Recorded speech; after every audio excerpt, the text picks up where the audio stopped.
begin the show, teaching you things you didn't yet know.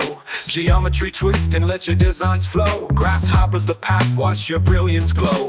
Click, drag, drop, don't overthink. Wire those nodes, watch the pattern sync. Abstract dreams tied to logic's brink. Grasshopper magic in every link. Curves and grids, they're yours to control. From parametric wonders to a modular soul. Step by step, watch the panels unfold. Today I'm starting a new series called PH Labs, where I'm building small tools that will help you solve real Grasshopper problems. When we are working with Grasshopper, there are lots of user objects that we have in special folders, user object folder, and we want to use them faster inside Grasshopper. So what I have made here is that you can click on this run and search for a user object. As you can see here, we have a lot of them here. So I'm going to just select it and read metadata if you want to. It just shows you the inputs and outputs, and you just run the selected and it will put it on the canvas. As you can see here, the first one I've made is block 001, which was the point attractor scale. And then when I add it, it's going to add it on block 2. So for example, if I just delete this example file and come here and, for example, use this one, just run selected, you can see that it's going to bring it down here. I'm just going to bring it here and make it block 1, then add another one. You can see it's going to add it here. And as you can see here, this is really helpful, especially if you want to create those tools and connect them together to create really fast outputs without getting into different user objects. The good thing about Grasshopper Command Palette is that it uses the user objects and adds all of the inputs here and outputs there, adds a group to them, names that a block, also adds a description to that if you want to know what it does. And then if you just add another one, it's going to put it near the second one. And as you can see here, it's just going to add it up.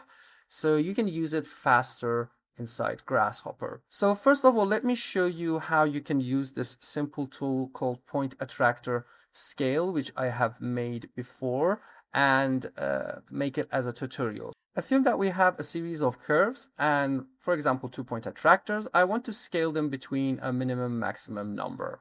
So I have made this point attractor scale user object, which you can download from the link below. I just double click here and explain what the concept is. So first of all, let's take a look at the example file.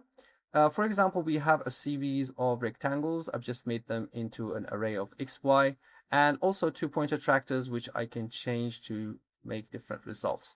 For this simple example file, as you can see here, we can use the surface area to create the centroids. Just turn off the final results. Then what I have used here is the transform scale component. For the geometry I want to scale, they are those rectangles. The centroid is going to go to the center. And if I just disconnect that, you can see that it's going to scale them by default 0.5. Because I want to relate that to the point attractors, what I have done here is that I've used the vector point, and here you can see the closest points. Okay. We give all of the centroids to the cloud and graft it, and give the point attractors to the point. So what it does here is that it's going to make each of these point grids separate by making them grafted. And then, for example, if this is the point attractor, this is also the second one, it's going to connect this center of the grid to the first point and to the second point, right? That is why for the distance output, you can see that we have 2 outputs. So if it's 3 attractors, it's going to give you 3 distances between the point and the point attractor.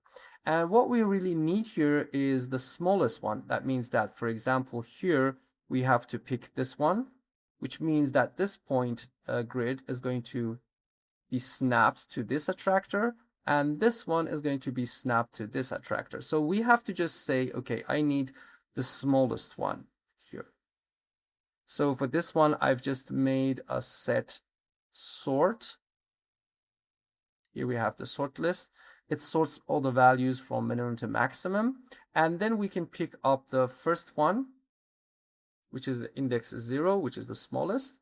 And now we're going to flatten it because we have all of the values we have here from the minimum. But if I just connect this to the factor, obviously this is going to give you really big scaling. And the reason here is that, as you can see here, we have 77, 94, and so on. So the scaling is really not that amount we want. I'm going to scale it back to the normal amount by using a math domain and using remap numbers.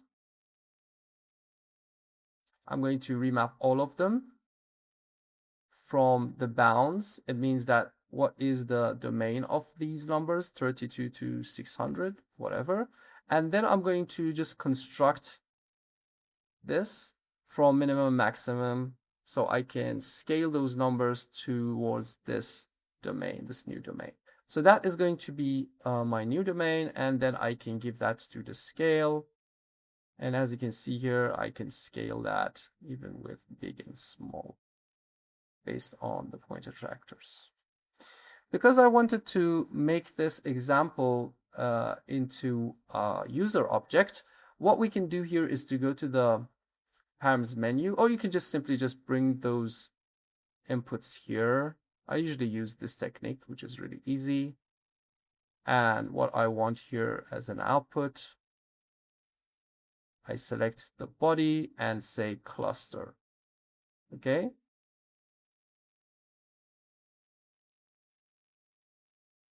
That is going to be the user object we have made here. Let me just put a bifocal so you can see that this is a cluster. Okay. Now what we want to do is to add it to the command palette so we can search it later. I can just rename these inputs if I want to. So for example, main curves, attractors. You can also double click this and rename it here if you want to define it completely inside. This is a better method, but because I just want to show you the final results, I'm just changing this from outside. It's better to go and do it inside the cluster. Maximum scale and scaled geometry or curve. Remember that because I have made these changes on the cluster, it's not going to affect it. So you always have to go and change these cluster input outputs from the cluster properties. And after you have finished that, you can just simply click on the cluster and say properties, change the cluster name, for example, point, attractor, scale, the nickname, the descriptions, an icon if you want to, author, and whatever. And then when you finish that, you just simply go here and say file, create user object, and define where it's going to go. So for example, I can say that I want to bring it inside transform and affine. So I said file, create user object, bring it into transform. I think we have to search it here, transform, and affine. And you can also define in which menu you want to go. So this is going to be the, let me show you. This is going to be the first panel. This is going to be the second panel. I think that we have more of that in here, okay? The first part, second part, and third part, you can define where you want to take that. So create user object, the panel section, and you hit OK. And what it does here is that it's going to add a special folder, user object folder, your cluster there. So as you can see here, I have the point attractor scale, and I will give you also this file so you can put it inside the user object and reset your Rhino Grasshopper. Okay, after creating this, we can go back to our command palette and just hit the run in Rhino 8, and then you can search for point attractor scale.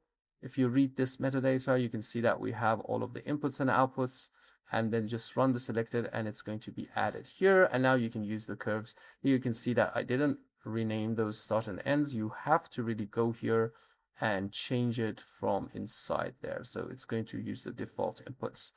Okay.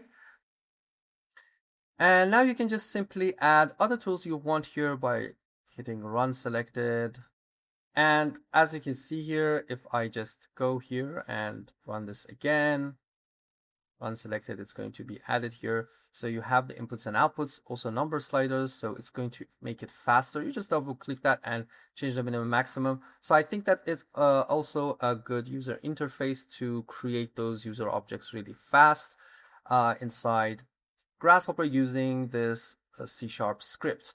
Also in Rhino 7, I've made this in Rhino 7 with the C# script from here.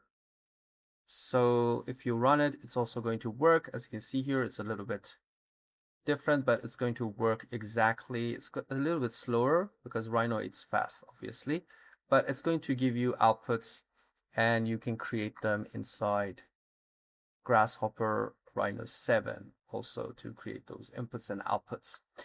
So that's all about the Grasshopper command palette. You can use that in your project. And so that's it. You can also download this example file, both the example file and the cluster from the link below. Okay, this is PH Tools 1. Next, we're going to build something completely different. See you next time. Bye.